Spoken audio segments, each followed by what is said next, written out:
আসসালামু আলাইকুম guys, welcome back to my channel. আশা করি আপনারা সবাই ভালো আছেন। আমিও ইনশাল্লাহ খুব ভালো আছি। তো আজকে এই সুন্দর একটি ড্রেস কাটিং। তো এখানে এটা 2 পিস। তো আমি এখানে কামিজটা কাটিং করে আপনাদের কাছে দেখাবো। এটা হচ্ছে ওড়নাটা। তো ওড়নায় জামায় পুরোটাতে সিকোয়েন্সের কাজ আছে। আর এটা হচ্ছে জামাটা। তো এখানে আমি হাতাটা আলাদা করে নেব। তো এখানে আমি ওড়নাটা কাটিং করে নিচ্ছি। তো আজকে যে জামাটা আমি তৈরি করে নেব, সেই জামাটা হচ্ছে আমার একটা রেডিমেড জামার মেজারমেন্ট অনুযায়ী আমি কাটিং করে নেব। তো ওই জামাটা আমার জামাটা আমি রেডিমেড কিনেছিলাম, মানে পুরোটাই একবারে তৈরি করে রাখা, সেলাই করা। তো এই যে আমার জামাটা আমি দেখিয়ে দিচ্ছি। উপরে আমার রেডিমেড জামাটাকে আমি রেখে এটার মেজারমেন্ট অনুসারে নিচে জামাটাকে আমি মার্ক করে নেব। তো এখানে আমার হচ্ছে যে জামার লম্বাটা আমি প্রথমে দেখিয়ে দিচ্ছি 45 ইঞ্চি পরিমাণে। তো 45 ইঞ্চি পরিমাণে আমি কাটিং করব, সেলাই করে যতটুকু থাকে আমার জামাটা আর কি, কামিজটা। তো এখানে হচ্ছে যে প্রথমে আমি বডিটাও দেখিয়ে দিচ্ছি আপনাদের। বডি এখানে টোটাল আছে 10 ইঞ্চি পরিমাণে, 10-এর 4 দিয়ে গুণ করলে 40 ইঞ্চি পরিমাণে আছে। তো এখন বডি হচ্ছে আমি 1 থেকে 1.5 ইঞ্চি বেশি নিয়ে নেব। তো তারপরে হচ্ছে আমি এখন শোল্ডারটা চেপে ধরে এভাবে 1/2 ইঞ্চি পরিমাণে উপরে রেখে কাটিং করে নেব। এবার আমি আর্মহোলও সেম একইভাবে কাটিং করে নেব, মার্ক করে নেব।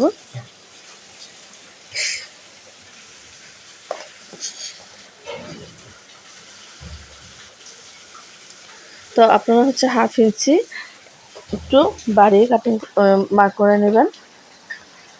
আর এখন আমি বডি থেকে 1/2 থেকে 1 ইঞ্চি পরিমাণে বেশি মার্ক করে নেব। আর তারপর আমি এক্সট্রা 1.5 ইঞ্চি পরিমাণে মার্ক করে নেব। তো এখন হচ্ছে আমি হিপের মাপ নিয়ে নিচ্ছি। তো এখানে আমি সবগুলো কাটা সাইডকে একসাথে করে আমি মার্ক করে নিচ্ছি।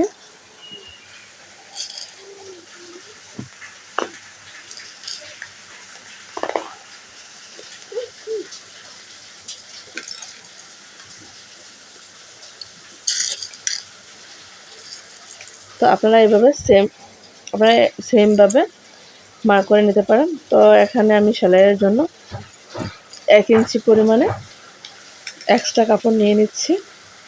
যদিও আমি এটাতে পাইপিং করব, আমার 1 ইঞ্চি পরিমাণে লাগবে না। তারপর আপনারা যদি পাইপিং না করেন, সেই অনুযায়ী আমি কাটিং করে নিচ্ছি। চাইলে আপনারা পাইপিং করতেও পারেন, আবার নাও পাইপিং করতে পারেন, সমস্যা নেই। তো এখন আমার কাটিং করে নেওয়ার পালা। তো আমি গলাটা অবশ্যই এই ডিজাইন দেব না, সেজন্য আমি গলাটাকে কাটিং করে নিই। তো আমি আমার পরবর্তী ভিডিওতে আমি গলার ডিজাইনটা আপনাদের দেখিয়ে দেব।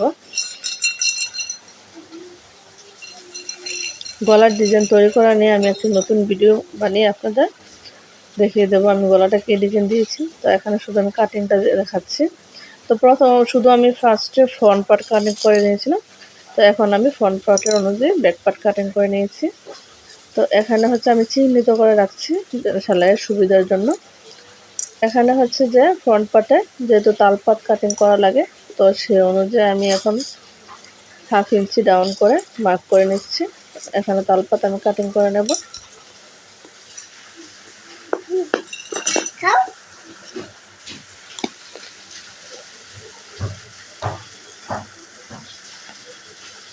তো আমার এখানে কাটিং করা শেষ। এবার আমি হাতা কাটিং করে নেব। তো আমি এখানে দুটো হাতাই নিয়ে নিয়েছি, এই যে দেখতে পাচ্ছেন। তো আমি হাতাটুকুকে একদম ঠিক করে নিচ্ছি যেন বাঁকা হয়ে না থাকে।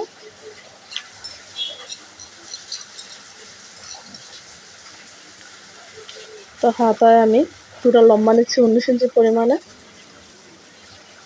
আর ওর বাকিটা হচ্ছে আমার সেলাইয়ের পরে 19 ইঞ্চি পরিমাণে থাকবে। তো হাতার চড়াটা আমি 9 ইঞ্চি নিয়ে নিচ্ছি, 9 ইঞ্চিতে একটা দাগ দিয়ে দিলাম। তো আমি উপর থেকে ধরে নিচে 3 ইঞ্চিতে একটা দাগ দিয়ে নিয়েছি, আমি 3 ইঞ্চি ডাউন করে দিলাম।